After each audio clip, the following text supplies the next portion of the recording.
All right, we're letting people file in here, so give us another minute. We're expecting about 60 people, so we get close to that number, we'll go ahead and get started with the presentation.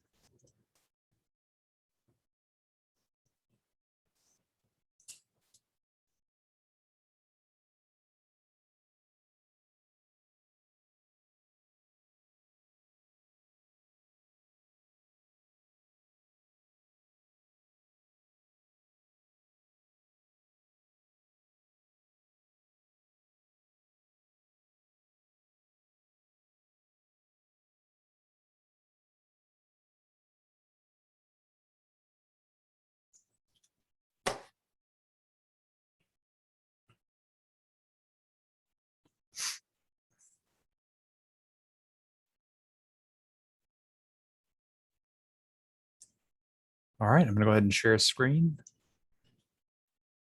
Hopefully that's coming through. All right. Well, thanks for joining us today. Does that not doing the whole thing? 1 second.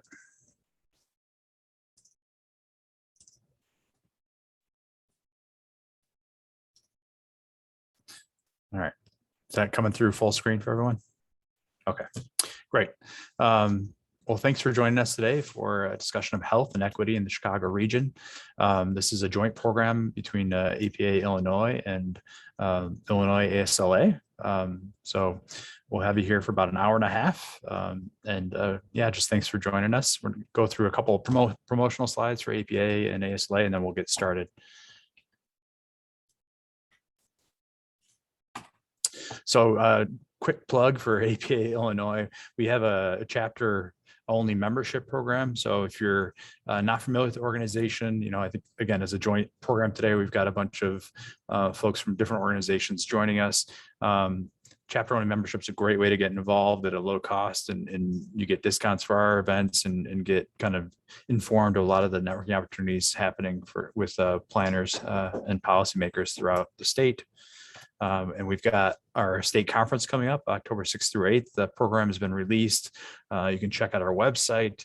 We'll be having kind of a hybrid conference this year with 2 days in person on the 6th and the 7th at the Bloomington Normal Marriott. And then the third day on Friday will be virtual via Zoom. If you're interested in becoming a sponsor, email me. So we'll make this available, but it's dnolan@hlplanning.com. And then a quick plug for our partners at ASLA. They've got their own special event coming up on September 23rd. So save the date. You can check out their website to learn more and to register. But they've got a great keynote speaker and several sessions lined up, as well as some good networking events. So, and a thank you to their sponsors as well. All right. So health and equity in Chicago region. My name is Brandon Nolan. I'm the director for APA Illinois Chicago Metro Section. My day job is senior project manager at House Levine Associates. The topic of health and equity has really emerged as a kind of a strong point of interest for both organizations, APA and ASLA. Especially coming out of the pandemic, really learning and getting a better understanding of kind of the places that we influence with either design or policy, zoning, plans, kind of the influence that those policies can have on health outcomes, and also really highlighting disparities between places and health outcomes within the region. So as this topic was mentioned during our kind of annual brainstorming session about what topics to discuss, both groups really gravitated to this. So I'm really thrilled to have a great panel here to talk today. I'll go through the speakers in a moment here, but kind of overall, we'll be talking about regional trends in health in the Chicago region, and really kind of discussing and honing in on those changes or gaps in life expectancy between where you live and your race and ethnicity, the equity issues that relate to health. We've got a great overview of a community health worker kind of approach to addressing some of those health inequities on Chicago's west side, looking at policies that are being implemented and practices that are being implemented in Kane County to address health. then also looking at a program that's being rolled out called Take a Hike that's being offered throughout the kind of metro area as a way of getting families to be more active and kind of address health issues. And then last but not least, we've got some great examples from throughout the region and up in friendly neighbors to north in Wisconsin, kind of regarding design for healthy places for people.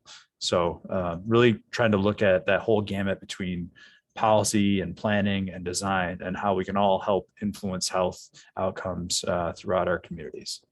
So with that, I'll just do a quick overview of our panelists and we'll get started. Our first speaker is Jess Lynch. She's a program director at Illinois Public Health Institute. Then we've got Stacy Ignoffo, who's a director of community health innovations at SUHI, or Sinai Urban Health Institute. Jackie Forbes is joining us from Kane County, where she's chief of planning and programming. Our fourth speaker is Jan Roll. She's DuPage County Program Director for the Conservation Foundation. And last but not least, those great project examples, Manish Kowal from Design Workshop, where she's a principal in Chicago studio director. So got a great panel lined up. Just a quick logistics. If you have questions as we're going, we're going to try to answer one or two questions after each speaker to make sure everyone kind of has a chance to kind of interact. So please use the chat function to ask those questions as we're going. I'll try to pick out one or two for each kind of session. And then we'll also have a chance, if everything goes well, we'll have plenty of time at the end for some Q&A. And I'll try to keep track of questions. And if we don't get to you as part of the kind of initial kind of foray of questions, we can get to them at the end. So please use the chat as our main way of communicating with the panelists.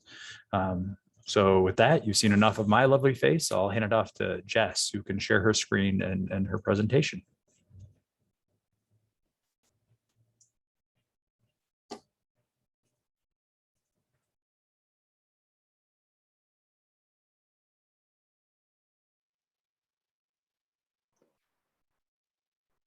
Great. It looks like maybe my screen share isn't working exactly right. So let me stop and start again. 1 second.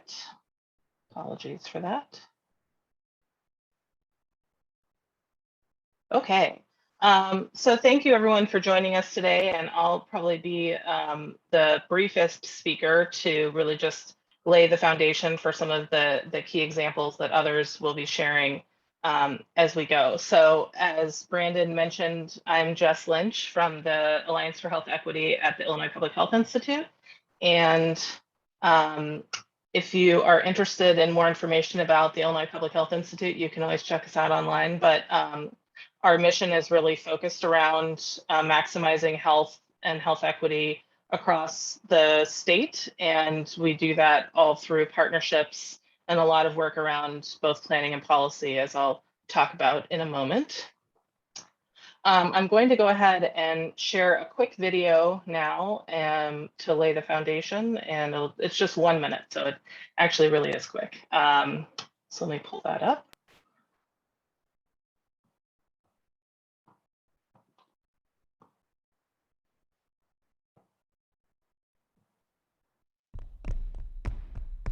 I've come to think that most people believe that everyone deserves the same opportunity to achieve good health. That we should all have what's necessary to pull ourselves up by our bootstraps. That we should all be given boots that fit. And that's when I learned the difference between equality and equity. See, one ensures everybody gets the same thing, while the other ensures everybody gets the something they need. Take 3 neighborhoods. Each one is situated across from the grocery store. One has no transportation system, and the streets aren't safe at night. One needs a boat to get there, and one is positioned a block away. Equality says, we hand them all boots and tell them to make do. One-size-fits-all solutions for problems that require more than one resolution. But equity, the quality of being fair and impartial, speaks to access. Equity speaks to safety. Equity speaks to transportation. Equity speaks to understanding. Equity speaks to the actual human condition.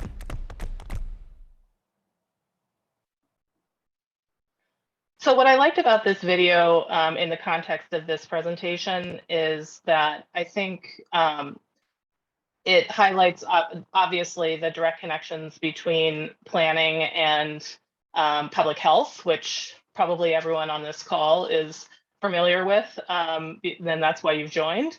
But what I also really liked is the end of that video, and the concept that really at the end of the day, it's about, you know, the humanity in all of us. And I think that's really where the connection between planning and health is so crucial, particularly as we reflect on what's been going on over the past 2 years with COVID-19.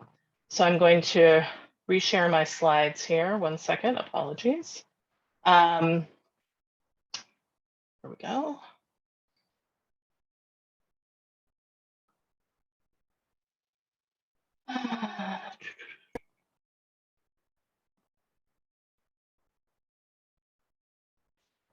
So this is a map of suburban Cook County, and this particular map is showing the percent of the population with a completed vaccine series in the county.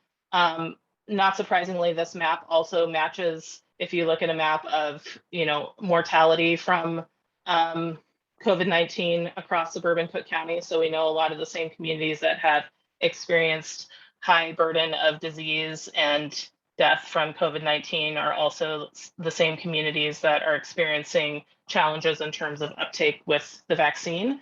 So I'll be sharing throughout this presentation some data from different parts of our metro region, as I think you all as planners and community development and landscape architects are familiar.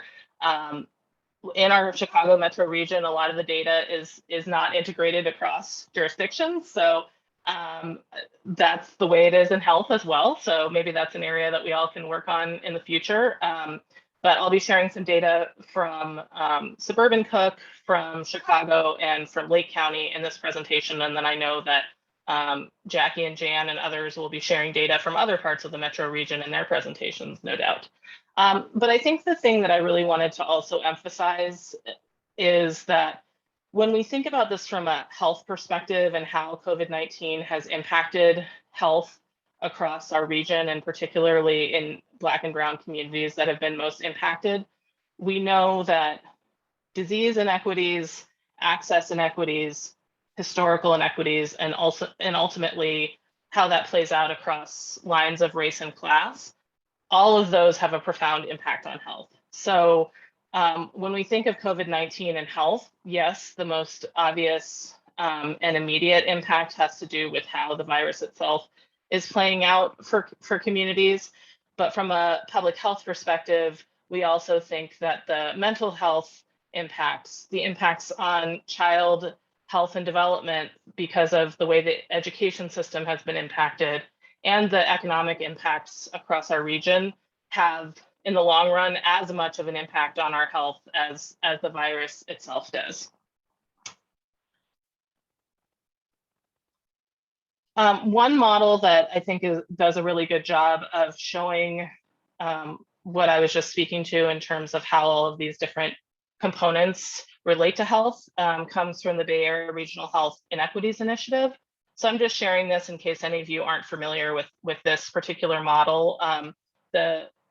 Several of the health departments in our area have adapted this model for their own use. And I'll show in a moment how the Chicago Department of Public Health is thinking about that. But this is a helpful model to really show both how living conditions that many of you work on directly every day in terms of physical and social environment, how that has a direct impact on health, but also really points to the importance of us across planning and health sectors working together on these upstream social and institutional inequities, which have a profound impact, as you all know, on our work every day as well.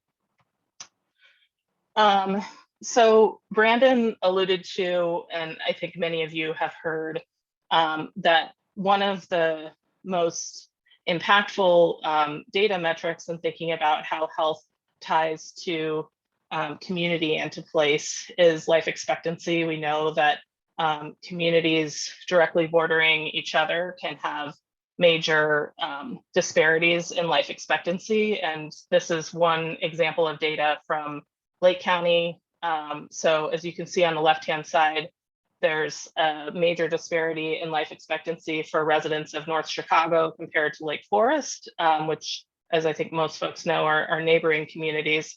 And the maps on the right-hand side show the disparities in economic and housing and educational indicators across those same communities. So the dark red spot there on the right-hand side of each map is the North Chicago, Waukegan area, and then directly below that would be the Lake Forest area. So we see that the economic and community indicators align directly with outcomes as it relates to life expectancy in our communities as well. And within Chicago, not surprisingly, we see some of those same issues. One of the interesting analyses that the Chicago Department of Public Health has done is to look at what are the top health conditions that drive the differences in life expectancy across different races and ethnicities. So you can see on the right-hand side here for the city of Chicago specifically, what some of those health drivers are of the life expectancy gap across Black, non-Latinx Chicagoans and white Chicagoans. An important thing to remember, however, as we think about the right-hand side of this chart and we say chronic disease or gun violence or opioid overdose are driving the life expectancy differences, we also need to dig a little bit deeper to understand what are the actual root causes to those. Why do we see disparities in chronic disease across communities within Chicago and within our metro region? And a lot of that has to do with the areas that you all work on every day in terms of living conditions, built environment, natural environment, institutional inequities within government agencies, et cetera. I'll just wrap up by sharing a couple resources that I think are helpful as we're thinking about how do we partner across planning and health sectors. And I know that my colleagues will get into more depth on this going forward. So this is one framework that comes from the federal level, from the Centers for Disease Control and Prevention, that is called the High Five framework. And this is helpful in thinking about some of the evidence-based strategies that have been shown over time to really work in terms of how can we partner across planning and community development and health sectors. And then the Healthy Chicago 2025 report does a really nice job of digging a little bit deeper into the roots of some of those. So a lot of the strategies that you see listed here that relate to built environment and community development partnerships with health, you'll find here in the branches of this tree. So clean air, vibrant neighborhoods, health and social services, housing, food access, transportation, all of these things that we need to work on together. And the recognition also that while we're working on those living conditions, we also really need to address issues in the roots. So these issues around working together to have anti-racist and multicultural organizations, to achieve more public transparency and accountability in our decision-making, to work together to create more equitable economic opportunity across our region, and ensure that we have fair policies and laws and regulations. So these are all areas we can partner in, and I know that my colleagues will share some specific strategies that are ongoing for this partnership. So I will turn it over to Stacy for her presentation. Thank you, Jess. I'm going to go ahead and share my screen if I can.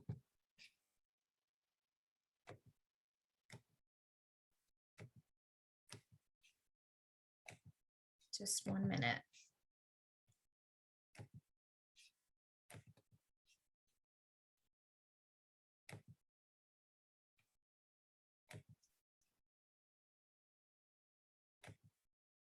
Okay. Hi, everybody. Thanks, Jess, and thank you for having me here today. Let me try and, oh, there we go. Okay. My name is Stacy Ignoffo. I'm the Director of Community Health Innovations for the Sinai Urban Health Institute. The Sinai Urban Health Institute, or SUHI, as we call ourselves, we are the unique community engaged research arm of Sinai Chicago. And Sinai Chicago is one of the largest private safety net health systems in Illinois, serving the west and south sides of Chicago.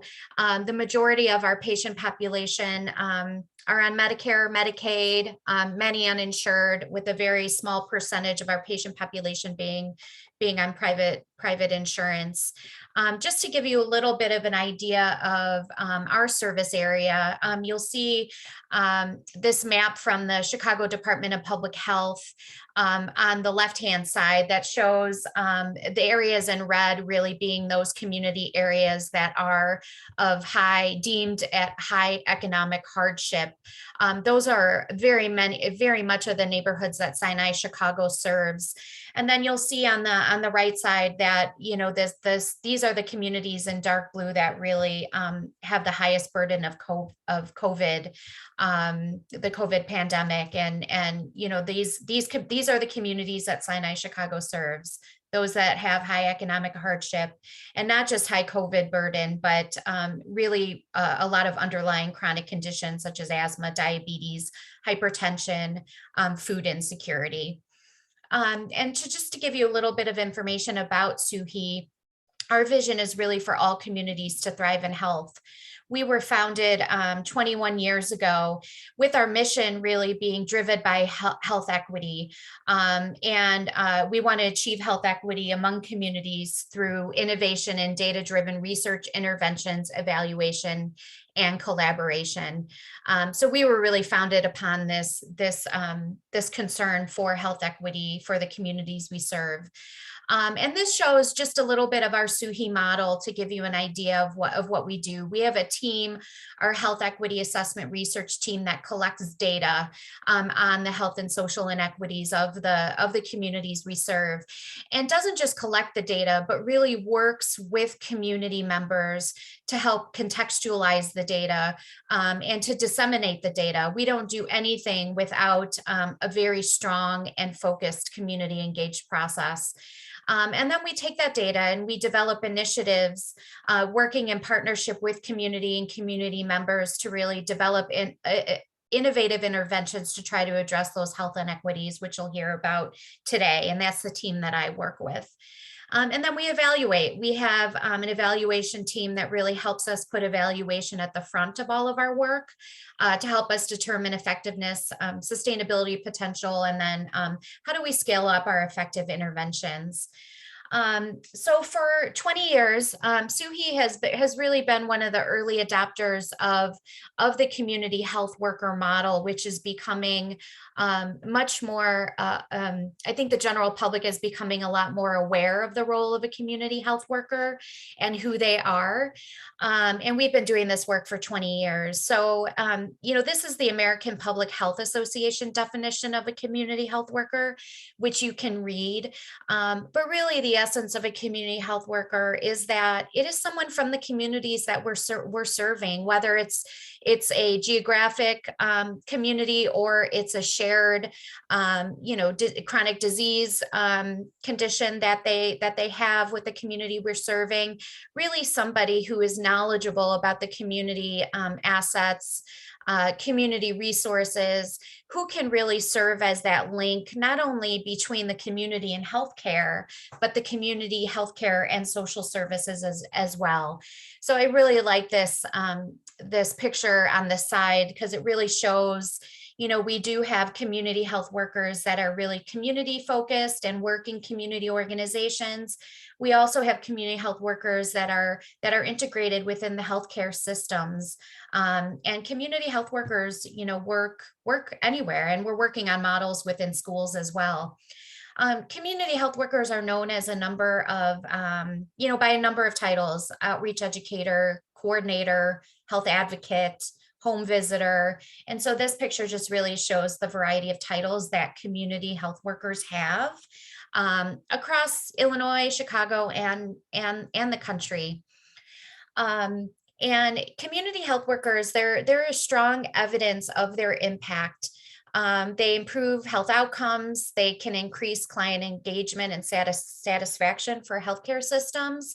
But importantly, they do address those health and social inequities and really help to bridge the gaps between the communities and individuals and service providers, whether it's healthcare or social services. Really taking a one size does not fit all approach and really individualizing their work with the community members or patients that they are serving. They increase knowledge and self-sufficiency, and they have these core functions, providing outreach, getting to the people who are hard to reach, who may have health related needs, provide that navigation support to healthcare, to social services, transportation, anything that community member needs. They provide education, whether it's in the form of, a specific chronic disease management education, or education about the resources in their community, or nutrition or physical activity, providing a lot of informal counseling, social support, and advocacy on behalf of the patients and the communities that they serve.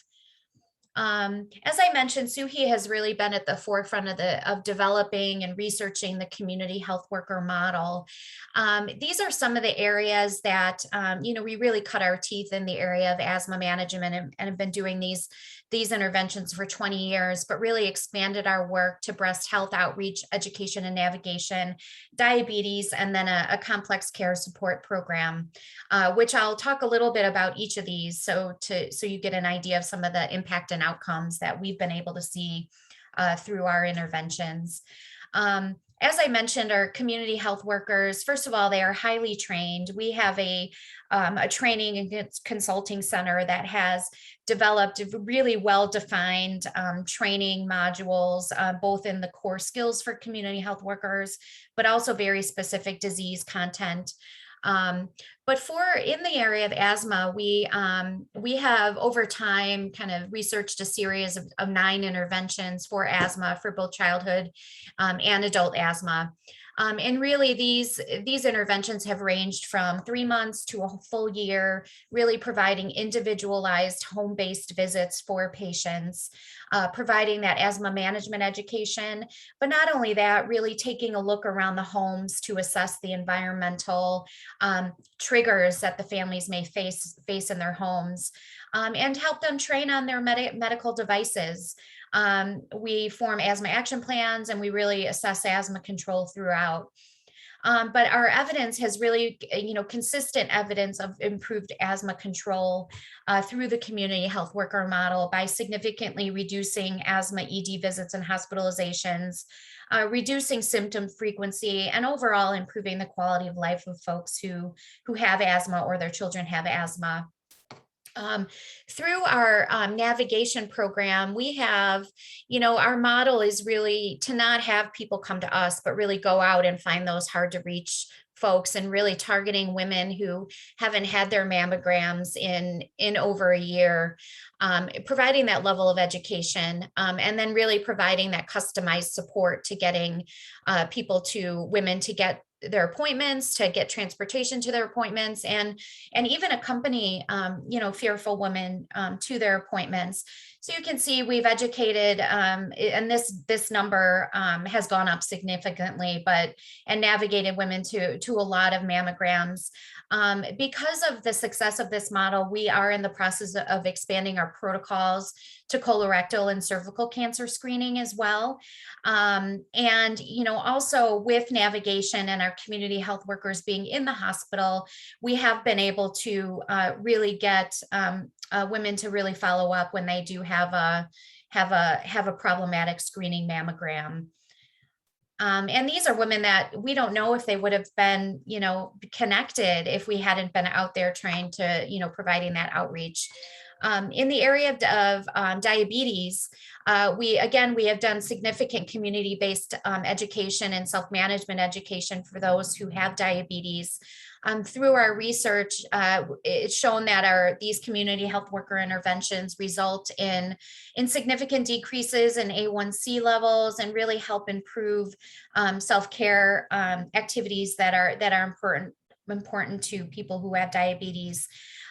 We are also highly engaged in efforts to expand access to the evidence-based diabetes prevention program, and our community health workers are working with community members as lifestyle coaches to help prevent the onset of type 2 diabetes.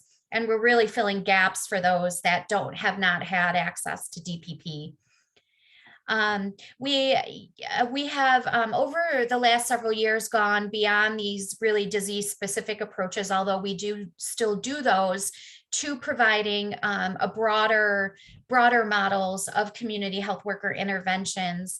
And so that includes a social needs screening, health-related social needs screening process in our hospital for patients who are at high risk for coming back to the hospital and keep coming back to the hospital. And so through a series of screening efforts that our community health workers do, we assess for food insecurity, housing insecurity, difficulties getting transportation, substance use, mental health services. If they're victims of violence, do they need a primary care physician? Are they in need of insurance? So really assessing for these health-related social needs, connecting them to resources, and then following up to ensure that those resources were accessed, and provide really important emotional support and discharge support for patients who are at high risk to come back to the hospital because some of these underlying social needs are not being met. This is just a snapshot of some of the needs that we are seeing in our patient population. Food insecurity is at the top. Housing insecurity is up there as well. A lot of emotional needs, and we are also working on, behavioral health interventions for community health workers for our patient population, and other needs such as billing assistance, transportation. So our community health workers are really working on a wide range of needs within our patient population and our communities. Just to show you some of our community health workers in action. They're just a fabulous group of folks. We have 12 of them on our staff right now. And I'll stop there. And I think we're taking questions in between, right, Brandon? Yeah, and our participants be a little shy right now, but I got one for you. Okay. So I know you kind of wrapped up talking about that broader model of intervention. And as you noted, there's a lot of things that contribute to health, not just kind of access to care, but also the environment they're living in, access to different resources. Are you having any success, or have you seen examples of partnering with other organizations to kind of address those other aspects of health, like the access to food or quality housing? Yeah, so I think on a number of levels. So our community health workers, we do have relationships with organizations that we utilize repeatedly. And I should mention, we also have a social service arm of Sinai Chicago called the Sinai Community Health Institute, who are, developing really innovative approaches to, dealing with food insecurity and some other challenges within the communities we serve. So we have been involved in like Veggie RX programs and a pilot for those programs, which show a lot of promise, where when the patients leave or, are in need of healthy food and vegetables, they get a prescription, and we really connect them to, food within the community. So we have kind of those personal connections and relationships with organizations that we serve. But we're also in the process of working collaboratively for a number of years on a collaboration called Westside Connected. And it's a group that's led by the Catholic Charities to really pull together healthcare organizations serving Westside Chicago residents and social services, so that we can really begin to try to pool our data, really see what those needs are across the West Side.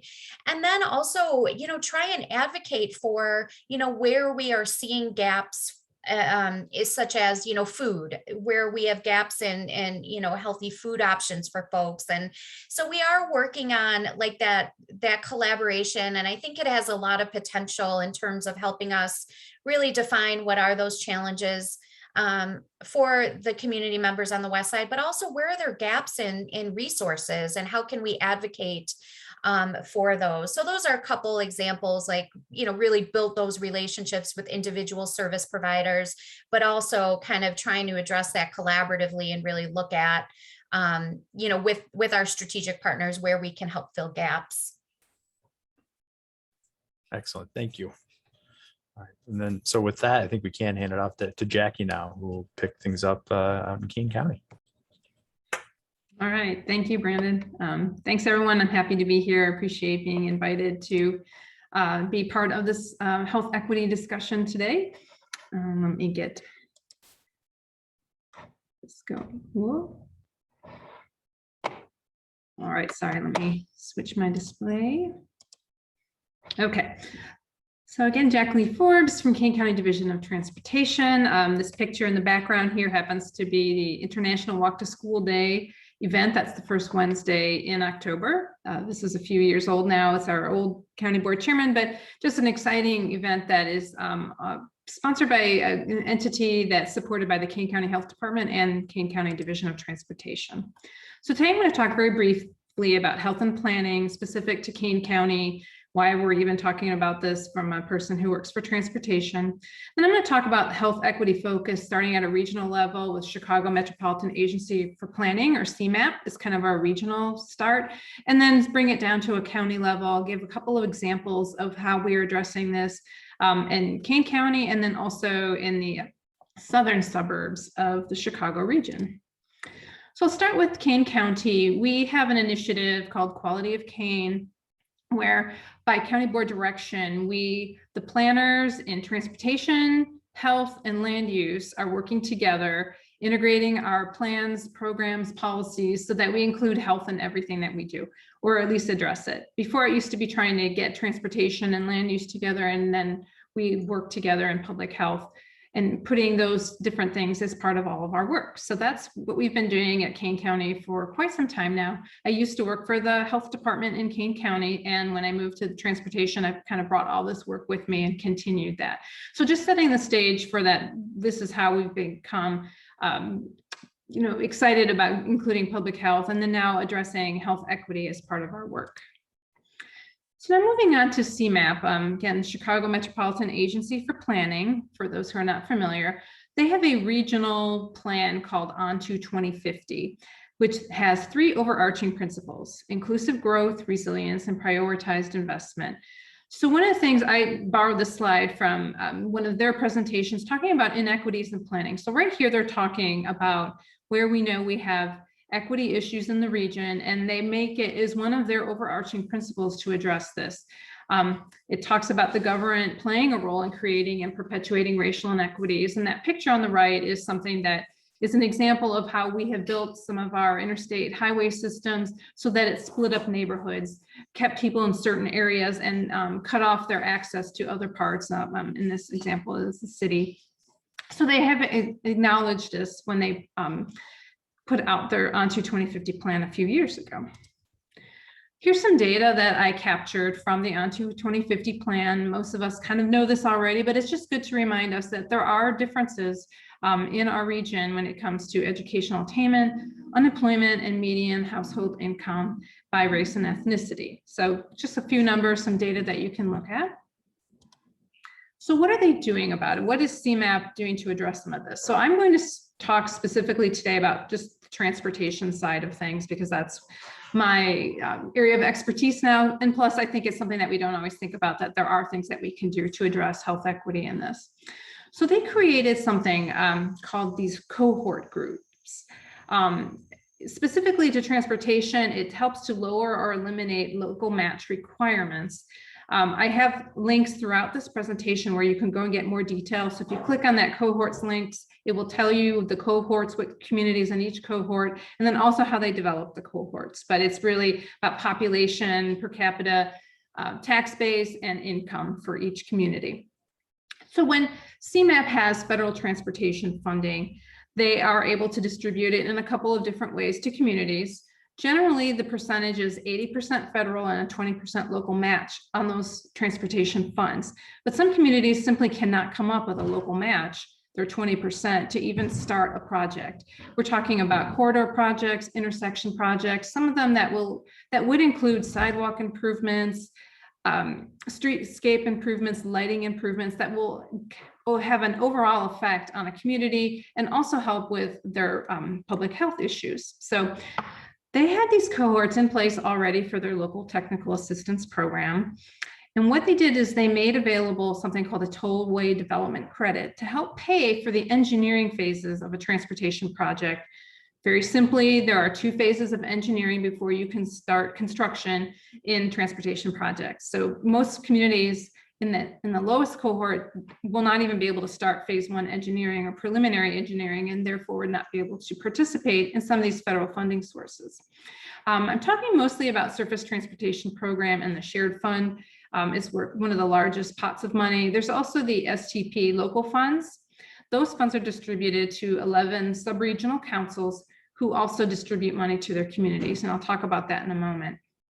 As I have mentioned, this inclusive growth examination that CMAP has done, focusing on economically disconnected and disinvested areas. So again, I have a link to information specifically about that, but CMAP was able to kind of put this together into a map to show one aspect of those economically disconnected and disinvested areas.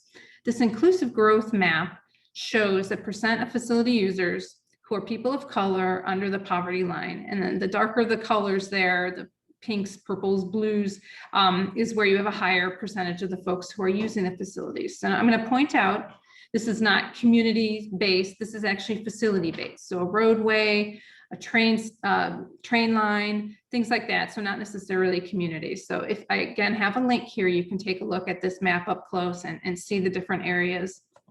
Obviously, certain areas of Chicago, you can see very clearly where there are some inequities there. The folks who are using the facilities and where they all live in concentrated areas. So what does CMAP do about this? And when it comes to the Council of Mayors, these 11 sub-regional councils that receive federal funding that they then distribute to their communities via certain methodologies that they've put together.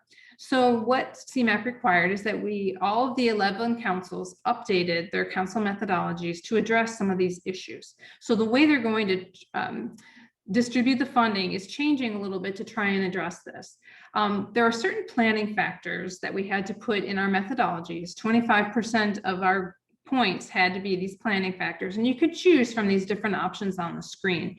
You can see some of them would probably help with some inequities with health, like complete streets, making sure people can cross the street safely, making sure the sidewalks are connecting to places so people can move around, not only to be physically active, but maybe to get to their jobs that they are not able to get to via a vehicle. So those are the different things that we added to our methodologies to try and align all of our regions so that we're having some similar goals when it comes to what projects we fund with our federal funds. So I'm going to talk about the Kane County Council of Mayors. This is one of those 11 sub-regional councils. In Kane County, it happens to be housed in the Division of Transportation, and I'm the council director for this. So what did we do when we had to update our methodology? Well, we utilized that inclusive growth map that CMAP had developed and allocated some points to that. You could get up to 5 points in our methodology. There are 100 points total. And we did a fewer category delineations than CMAP did on their map. And after we did our first call for projects, we did an analysis, and we found of the 21 applications that could have used our inclusive growth factors, 8 of them received points toward their application because of that inclusive growth map that we included. So that was pretty exciting to see that we were able to include some of those points in our projects. So here is the map. I have a link if you're interested in actually going to see it. It was done in GIS. You can see at the top here, Elgin and Carpentersville area had quite a few roadways, and then down here in Aurora, and then out by Sugar Grove, and then down into Kendall County. And again, I'll mention this is done by facility and not necessarily by community. So if a community, let's say the city of Aurora, wanted to do an improvement on a roadway, if it happened to be one of these roadways that were on our map, then they would get some extra points for that. And then in theory, that those improvements would help that community and address some of the issues that they might have there. So something else that we did is after we had done our first call for projects and we analyzed how all of our point system work, we're in the process right now of doing a methodology update. And one of the things we changed a little bit, we have up to 15 points in our methodology on these multimodal infrastructure components. So bicycle pedestrian infrastructure, does it have a multi-use path, an on-street bike facility, or a sidewalk? So why is that important? Well, health involves not only just physical activity for recreational purposes, but also, as I mentioned before, people need to get to jobs, and they may not be able to do it because there might not be a bus service in their area. They may not have access to a vehicle. Maybe they want to ride their bike. So we want to make sure that they have access for various reasons to different ways to get around our county. We also talk a little bit about regional and local connectivity in here. And if our project is going to extend a regional trail network, one that's identified by CMAP and us, are we actually connecting some trails so we can make these connections? So you would get points for that. If we close a sidewalk gap, you can get points for that if you include it in your project. And then finally, that last one, transit connectivity, that we connect to a train station or a bus stop, or we add new bus shelters, trying to help with the multimodal side of things. People who do have access to a PACE bus or Metro line, they can do some improvements so it's easier for people to get to those stops and take those as their mode of transportation. So that's some exciting things that we have done, kind of trickled all the way down from CMAP. Next, I want to talk a little bit about the South Suburban Mayors and Managers Association. This is one of the 11 sub-regional councils, but it's in the south suburbs of Chicago area. I do have a link to their methodology, but something that they did is very unique, is they have points that they allocate that are directly related to health benefits of the projects that people are applying to federal funding for. They use something called the Social Vulnerability Index and did these calculations, and each community was assigned this number based on that vulnerability index that they used as part of their methodology. They worked with the Cook County Department of Public Health on this. So it was a really neat partnership to have the health department actually working with a transportation entity or one that distributes transportation funding to select projects and then hopefully address some of those health equity issues. So some of the variables for that social vulnerability index are here. I'm not going to read all of them to you, but I'll just highlight a few that show that it gets to our public health and equity here. We're looking at the people who are below poverty, unemployment, no high school diploma, ages, whether they're seniors or they're younger children under 17, disability, single parent household. So you can take a look here, and all these things were used to generate those scores. So pretty exciting things that they did down there to address some of these issues and fund transportation projects based on that. In addition, their methodology also has this inclusive growth element in it. So they allocate points. They were using those CMAP cohorts that I mentioned earlier. So if you were part of cohort 1, which is generally more wealthy communities, they would not get any points. Cohort 2 and 3, 2.5 points. And those that had the highest need would receive 5 points toward their application points when they were getting scored. So again, something pretty exciting that's trickled down all the way from the CMAP level to these councils. And I only gave you 2 examples, but the other councils also have elements in their methodology that will address health equity. And one last thing, in Kane County, we are one of 2 counties in the state that have something called an impact fee program.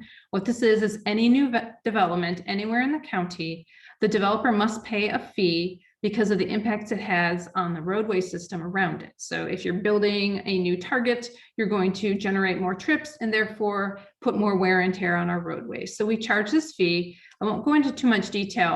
I usually show this slide talking about how our impact fee program promotes land uses with healthy living, but it can also be focused on equity. So we offer, as part of this program, some discounts that developers can take advantage of if we're looking at projects that have certain planning practices that we think will make for healthy living. And then also, after I thought about it, really would probably favor infill development that maybe would help a community if they have areas that maybe were economically disadvantaged or disconnected, using CMAP's words, encourage that development there. If there's a transit stop nearby, you can get a discount.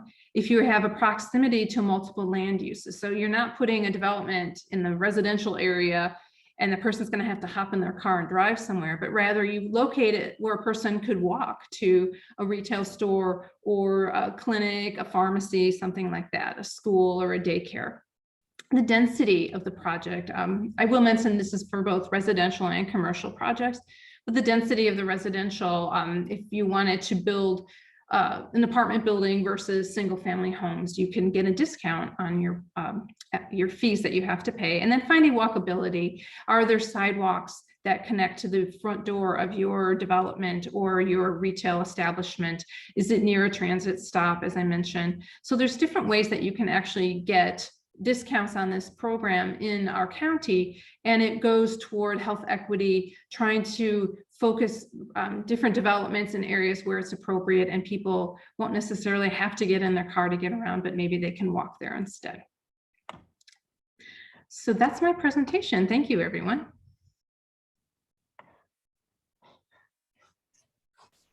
Thanks, Jackie. So we do have one question in the chat from Nick regarding kind of where does public safety and the police fit into this narrative about health and equity.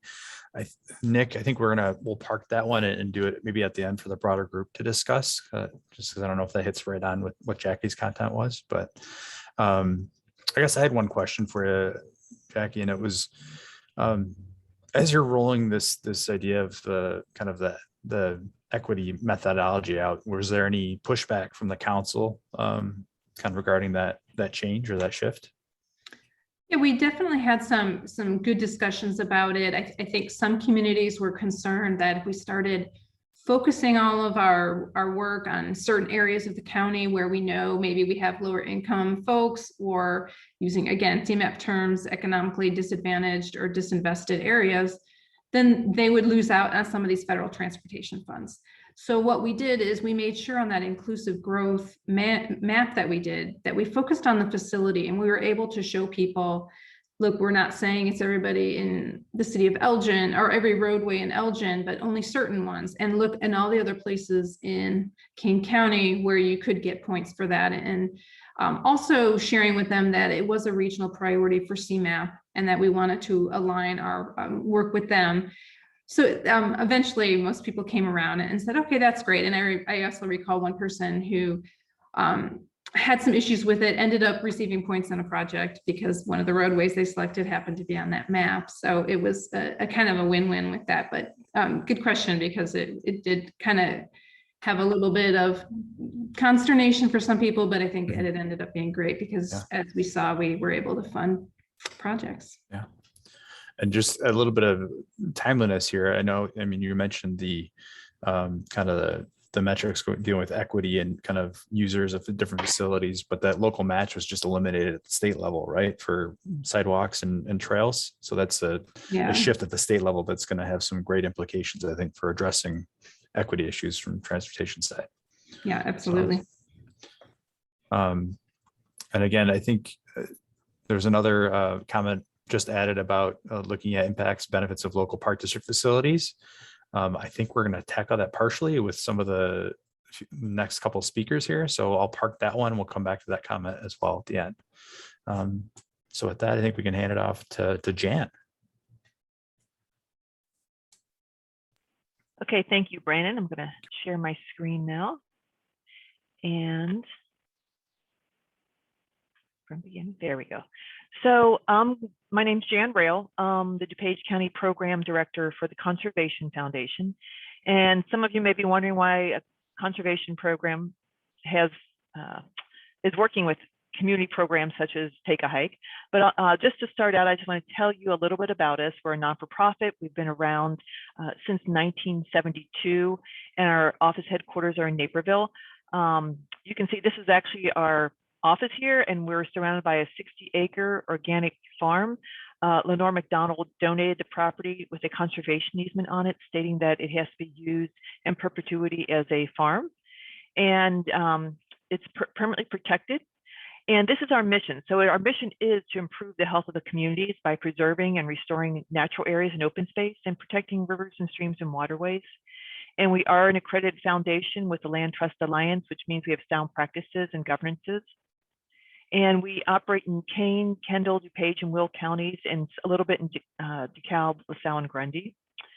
And, you know, the open space actually is a benefit. It improves our quality of life. And I think this discussion about health equities shows, you know, especially the maps that show where there are health inequities and opportunities. You know, there's usually a lack of open space in those areas. So it is important to, you know, everyone out there. And so I'm going to discuss about the Take a Hike program, but I just want to give a little background on why nature is so important.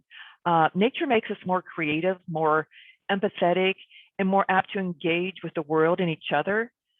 There is more research proving that being out in nature reduces our blood pressure, our stress levels, and is good for us both physically and mentally.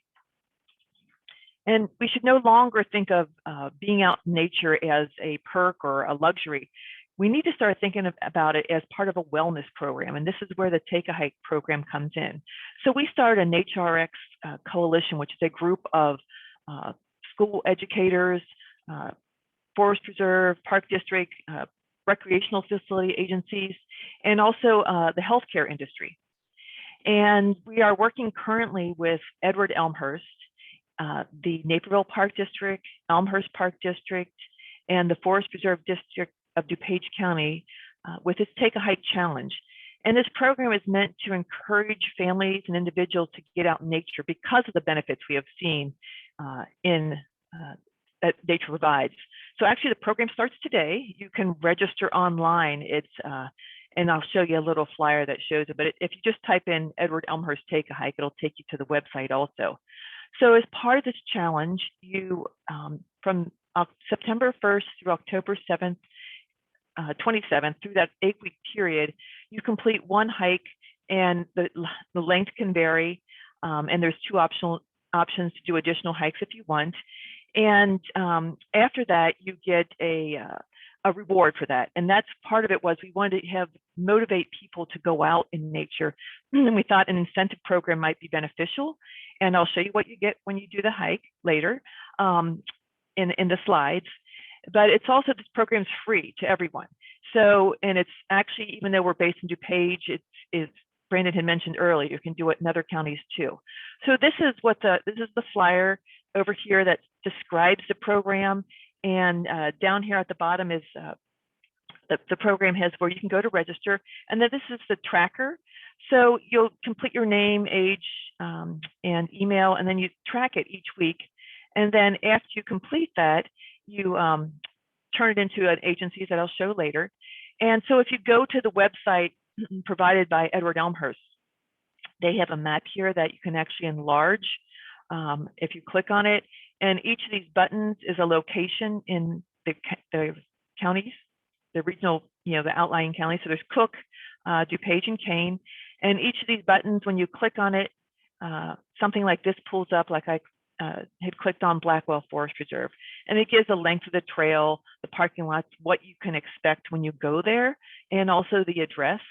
And there's also a link to the Forest Preserve's website that can tell you a little more about it. And these are the locations where you can pick up the walking stick or the medallion pin.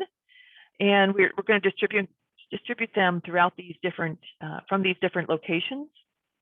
And the distribution starts after the program ends on October 27th. And so this is like we call the Trailblaze Award, and there's a different design. This is the medallion that you will get. It's either a pin or a medallion that you can place on this walking stick, and it's metal. And each year we've all committed to doing this program for at least 3 years. This is a design for the first year, and the idea is that each year you get a new medallion. We encourage people to go back and repeat the program year after year. This is sort of based on a program that we found that it's been operating for 57 years in Cleveland, and it has been very successful, and people have medallions lining their entire staff when they do a walk.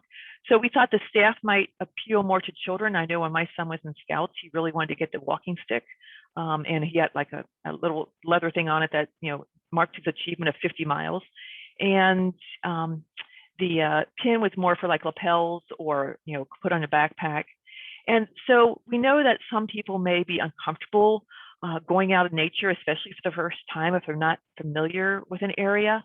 So each week on the website, there's a featured location, but also we're providing featured hikes with different opportunities. There's a wildlife scavenger hunt, and these are guided walks. So if you're not familiar with the forest preserve or a park, you can go out with a guide and they will walk you through the park or forest preserve. And each week there's a different organization of providing guides. There's some people from the healthcare industry. We have fitness center. We have a forest therapy walk, and it's not your typical forest therapy walk, which is very slow and it's very quiet. This is more teaching you to experience and open your senses to nature when you go out on these walks. And this is going to run each week through the 8-week period. So if you don't know of a location to go, this is the on our website. We also have the top 10 walks in the region that were voted on by staffs and other advisory boards that we have. So if you go to our site, the top 10 walks in each of the counties is there. And these are the sponsors of the program that are part of what we organize. And Sunrise Rotary also helped. Sunrise Rotary of Naperville also provided funding to purchase the sticks. And that was part of the challenge of finding funding for the program.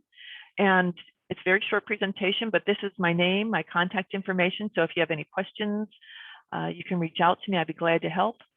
So I'm going to stop share and go back. So that's sort of brief presentation about it. Thanks, Jan. Appreciate it.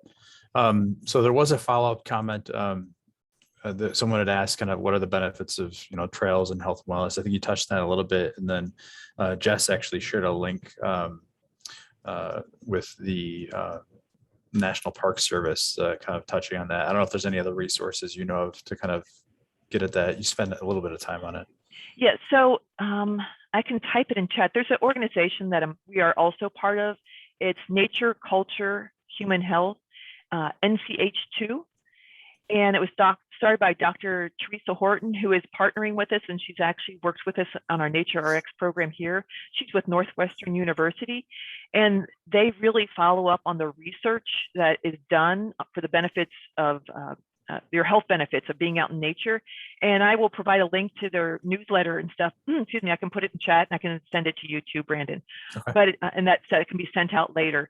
But they actually have articles each week about the benefits and some research papers that they publish in their newsletter. And they have a newsletter you can actually follow and join their listserv if you're interested to get more information about it. Excellent. Thanks, Jan. You're welcome. Yeah, and we'll, I guess for everyone's knowledge, we'll make sure there's a PDF of this whole series of presentations available after the show today. So you'll be able to get contact information that's posted in each of the slides as well. So, okay. All right. Okay, with that, I think we can hand it off to our final speaker, Manisha, and then we'll see if there's any bigger questions for Q&A.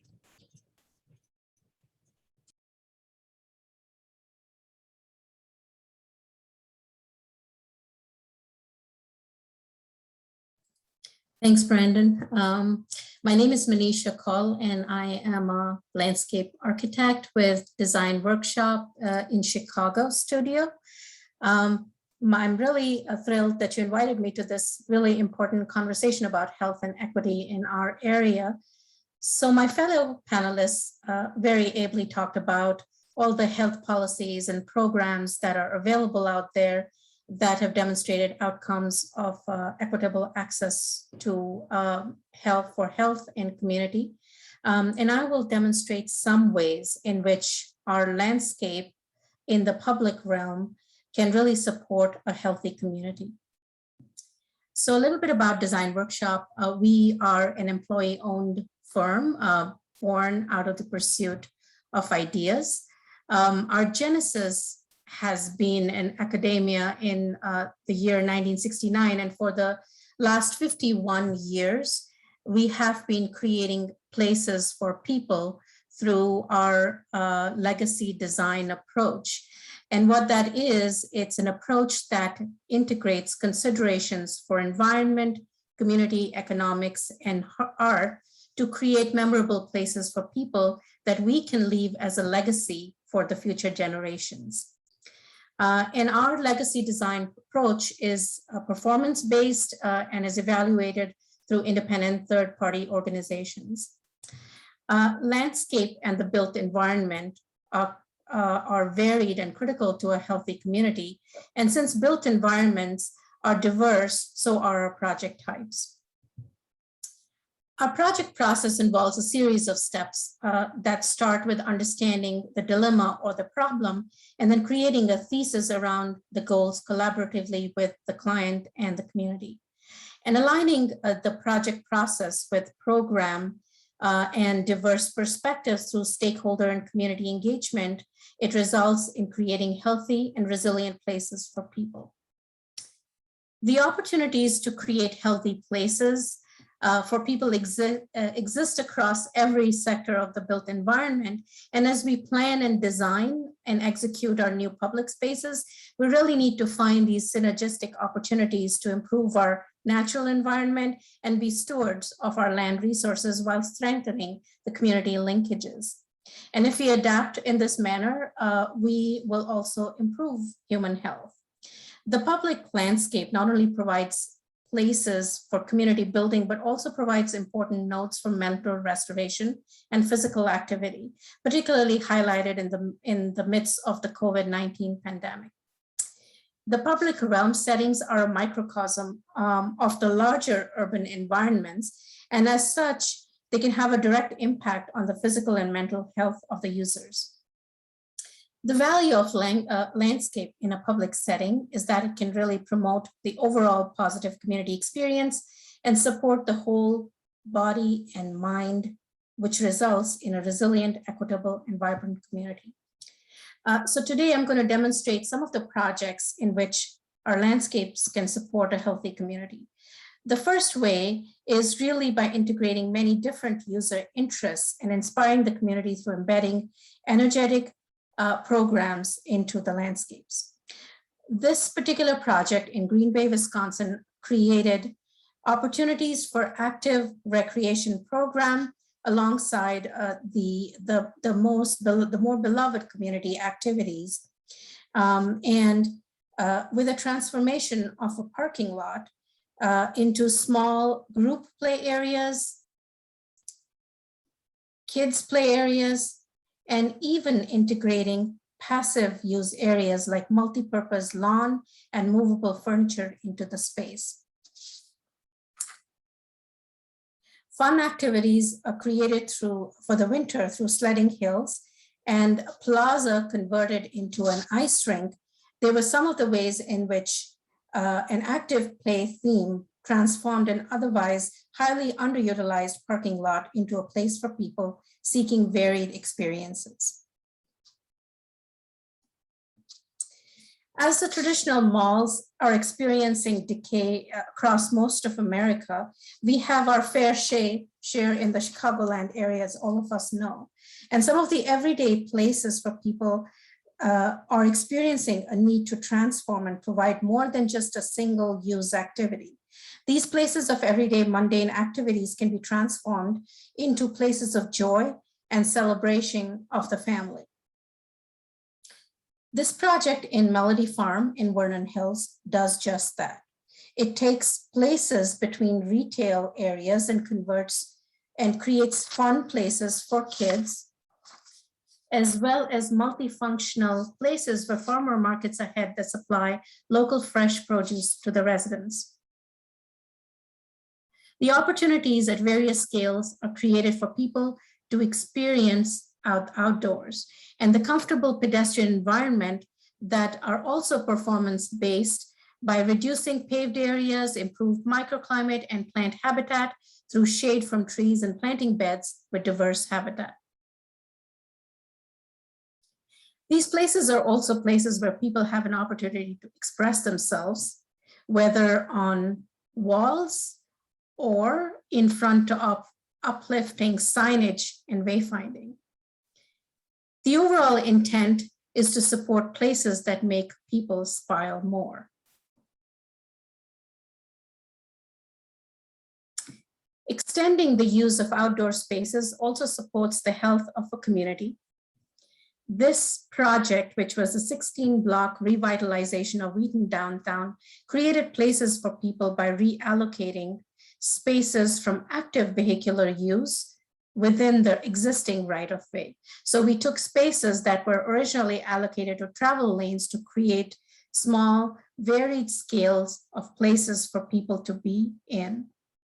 As you can see, people are enjoying the use of this space through an extended, throughout the extended seasons.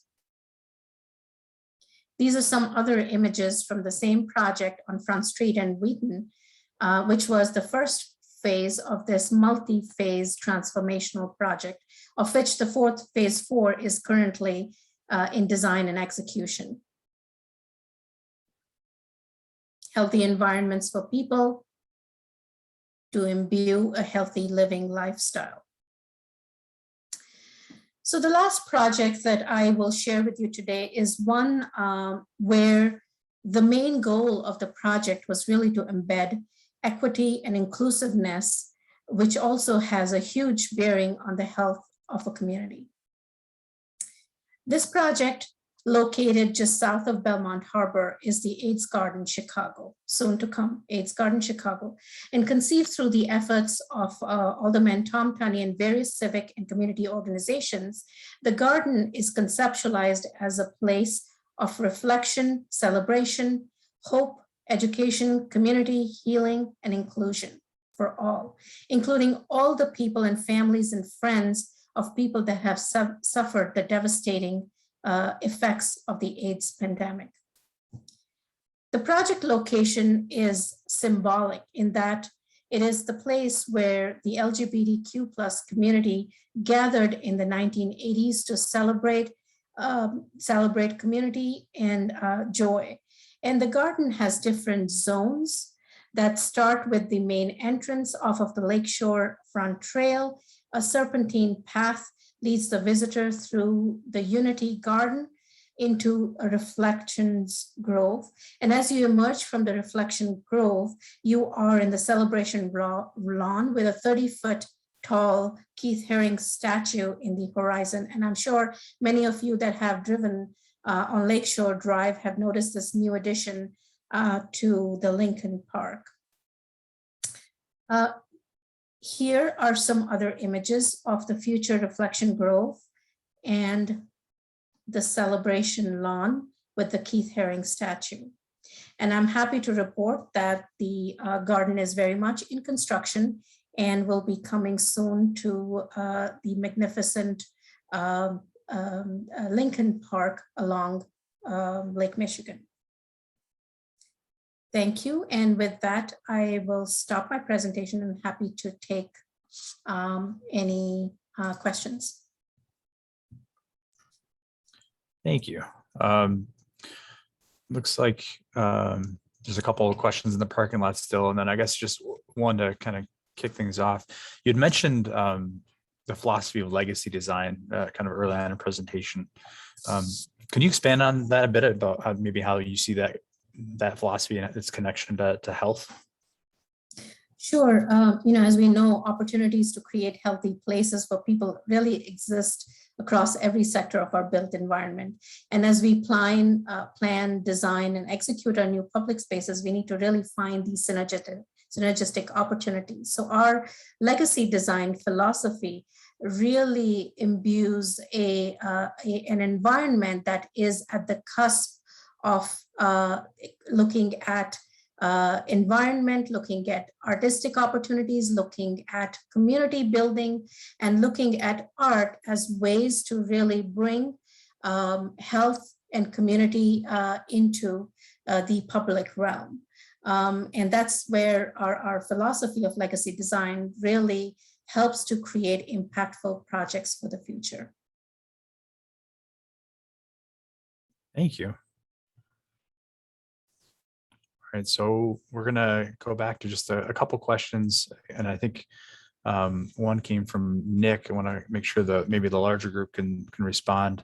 But the question was, I'll go back to my notes here.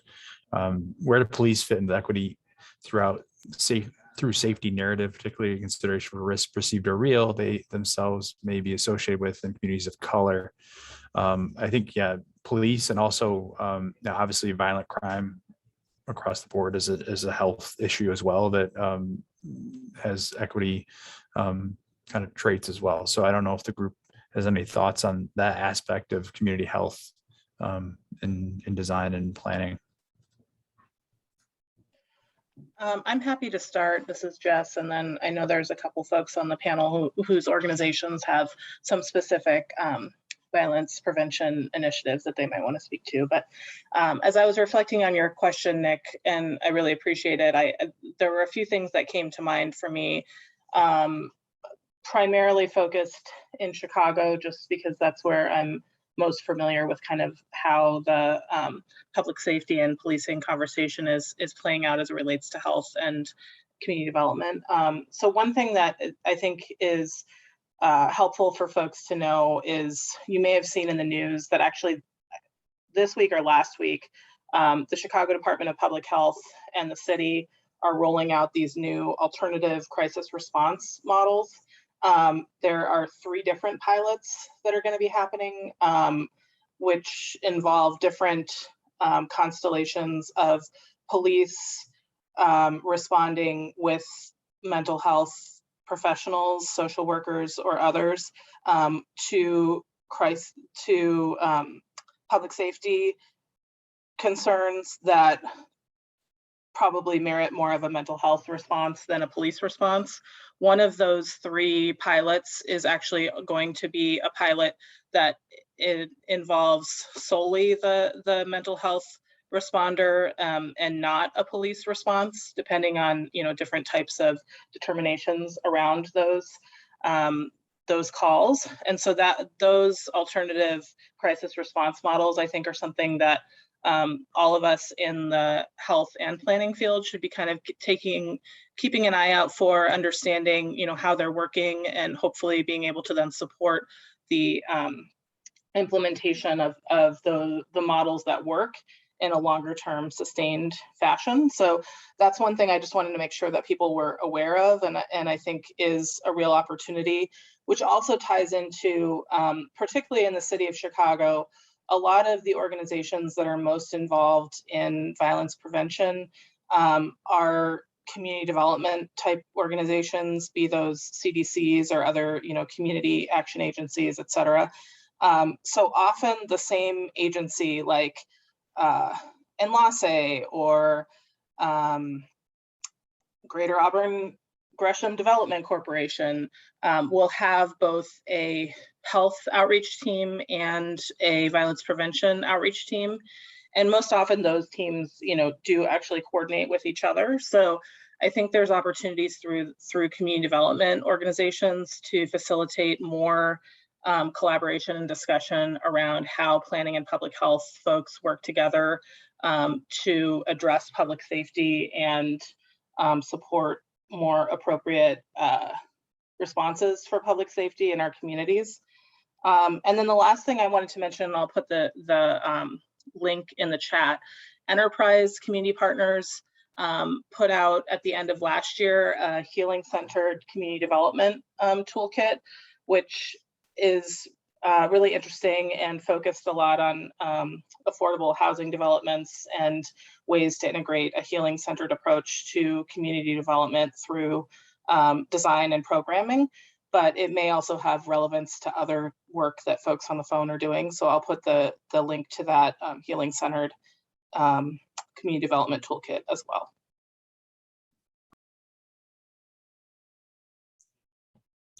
Thanks, Jess. And I should know any of these links, we'll pull them from the chat, but we'll send a follow-up email to all the participants today. So we can include kind of a useful links section in that email so everyone can have that at the ready. Anyone else want to add to the public safety and policing aspect of health before I think there's one other question out there. Okay. And then Jess, maybe we can keep it with you. I did have one question for you. We kind of touched on at the end of your presentation, the Healthy Chicago 2025 and these other frameworks. Do you have any examples now that we've seen kind of the other slide decks? Do you have any other examples of how planners or designers are maybe actively trying to use or be informed by those frameworks, either at the city level or otherwise? Yeah, I can share a couple quick examples from the city related to Healthy Chicago 2025. The other one that I had wanted to definitely highlight was the one that Jackie mentioned about the South Suburban mayors and managers. So I think that is a really great example as well. As relates to Healthy Chicago 2025, a couple of things. One, through the, we haven't talked a lot about ARPA funding and federal funding coming down in different sectors to our cities and counties, but I do think that that is a real opportunity for collaboration across health and planning sectors. And I'm sure many of you all on the line today can point to examples where you're partnering with your health and social service partners on that. But specifically in the city and as it relates to Healthy Chicago 2025, there's a couple ways that funding that's coming down for health is going to be used at the intersection of planning and health. So one is creating a much more robust equity dashboard of data for the city, and that will be funded, my understanding, primarily through the through health type funding that's coming down, but the dashboard will be broader than the existing Healthy Chicago dashboard, and will really be one that the We Will Chicago planning process will look towards for benchmarking metrics for the citywide plan as those are developed through the next phases of that process. So there's integration between the mayor's office, DPD, and the Chicago Department of Public Health in terms of how to work on that equity dashboard. And that, again, is being funded through, health funding that's coming down currently. Relatedly, there's also, a smaller pot of funding that is going to go towards capacity building for racial equity work within departments at the city. So working with GARE or other, similar types of organizations that have a lot of expertise around working with public agencies for capacity building. And so that will include, the multiple planning related agencies like DPD, Department of Housing, CDOT, sister agencies like Parks, et cetera. So, and again, that's a partnership where the funding may come sort of more from the health side, but will relate to those other sectors as well, and leverage the leadership of, for example, folks within CDOT who have long been sort of leaders around equity in the city. And then finally, I'll just mention, there's also a new food equity council for the city, and a report that came out on that, where there's a lot of intersection between planning and placemaking and health and food. So that is another place that again connects up to Healthy Chicago 2025 and the work that's being done across different sectors within the city. That is a partnership of both city agencies as well as longstanding advocates and policy partners that are non-governmental to work on that food equity council for the city. That's great. So just a few examples. Appreciate it. Yeah, you raised, I mean, the idea, yeah. I guess any other panelists be able to speak to like anticipating any changes happening from ARPA rolling out and then potentially funding any initiatives. I don't know, Stacy or Jackie, if you've got any hint about kind of what that could mean for your approaches to kind of these different initiatives we've talked about, or if it's just going to be a great resource to actually implement. I know from the transportation side, some of the funding, they're looking at it, it will be distributed using the same methodology that our councils have put together, which is nice. So it'll be just kind of additional funding to fund the project. Great. All right, well, I'm looking at my list of questions and looking at chat. I'm not seeing any that we didn't get to. I guess participants, any other questions before we wrap things up? We've got just a couple minutes here. All right. Well, I just want to thank everyone for their participating today. Thank you, our panelists, really for dedicating the time to volunteer for this and help us have a good conversation about the intersection of health and equity in the region. I'm hoping everyone kind of learned about some tools or approaches they can think about applying in their context. We heard from city to county and everything in between. So I really, again, thank you very much to everyone who participated. And just as a quick follow-up, everyone will get an email follow-up to this with these resources we've kind of had in chat. We'll also be providing a link to a survey that's required for the CMs, the continuing education credits we're offering. So please fill that out when you get it. But it'll be coming through the Eventbrite registration system. So thank you very much, everyone. Again, you've got Illinois ASLA's event on September 23rd, their celebration, and our conference, Illinois APA, is October 6th through 8th. So please check it out and have a great afternoon. Thank you, Brandon. Thank you. Thank you. Bye now. Thank you.